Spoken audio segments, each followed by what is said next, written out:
we're talking about knee health, underrated versus overrated.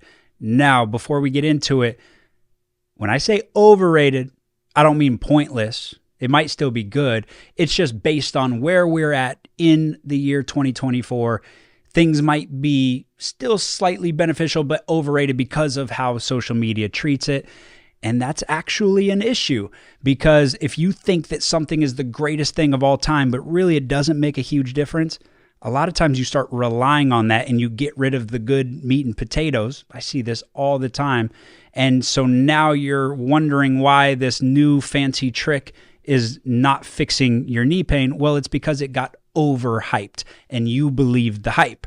All right. So figuring out how beneficial things are and properly ranking them is actually very important. So I asked you guys for topics on my story, popular knee health advice, and you guys delivered. So first, I'm going to go with the most popular request.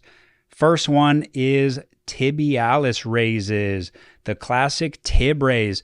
Okay, so highly overrated, not pointless, but highly overrated because of all the strong claims over like the last 5 years. And by the way, I think it's kind of leveling out now that people have tried it for 2 to 5 years and they're like, hey, this hasn't done anything for me.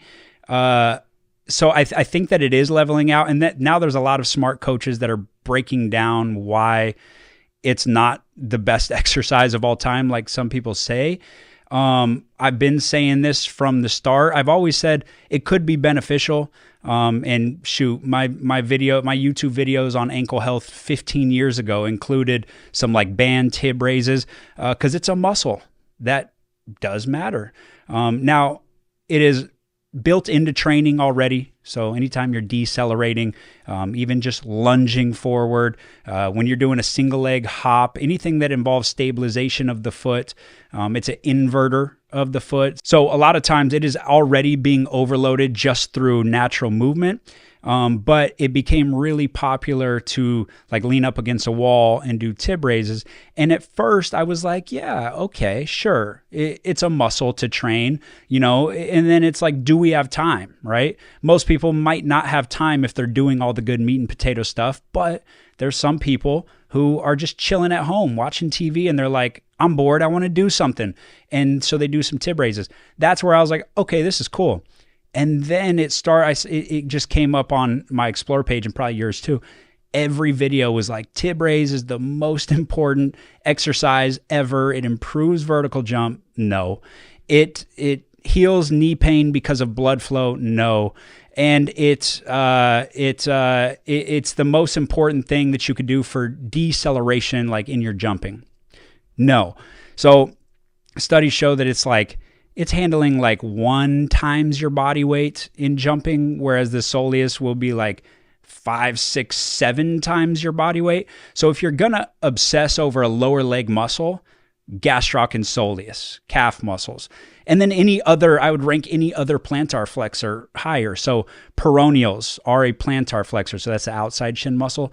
Also the muscle that when you're going to change directions laterally, you need that to be really, really strong. So when it comes to ankle rolls, this muscle needs to be strong.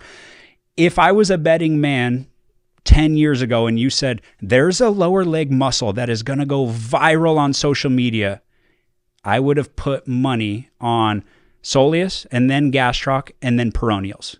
I would have said peroneals might go viral at some point. And who knows, maybe somebody will listen to this and take off with it. The peroneals are so important. Then my fourth bet probably would have been the post tib. The post tib is really important, and it's a plantar flexor. So it actually does decelerate triple flexion. And then number 5, maybe I would have gone with like a FHL, right? That big toe muscle is really important. That crosses the ankle. And then maybe like top 6, I would have put the anterior tib. So yeah, it's a muscle. It matters. I don't know why it gets as much attention as it does, but I actually did figure out why it gets so much attention, because I'm all about, okay, you're doing this. Let me understand the mechanism.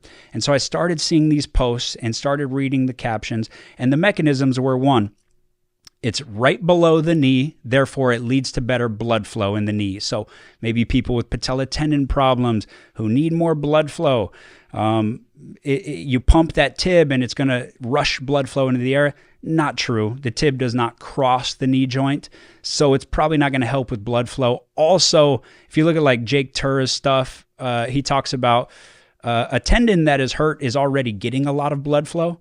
If it's injured, it's going to be getting the optimal amount of blood flow already in most cases. So the idea that you need to like drive more blood flow to the area might not actually be true in the first place. But yeah, so mechanism number one, I think that one flops. And then mechanism number two, I read somebody say, we're all focused on triple extension, which is the glutes and the quads and the calves. But what about triple flexion when you're going down into the jump? That is going to be hip flexors and hamstrings and tibialis.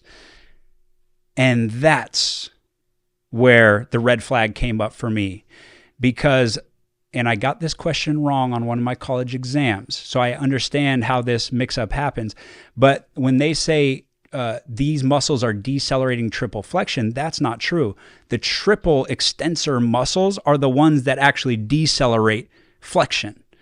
So when I'm going down into a jump, it's actually still glutes, quads, proximal hamstring, like the hamstrings that help extend the hip, maybe some adductor magnus is a big hip extensor, and then soleus, gastroc, post-tib, peroneal. So the plantar flexors.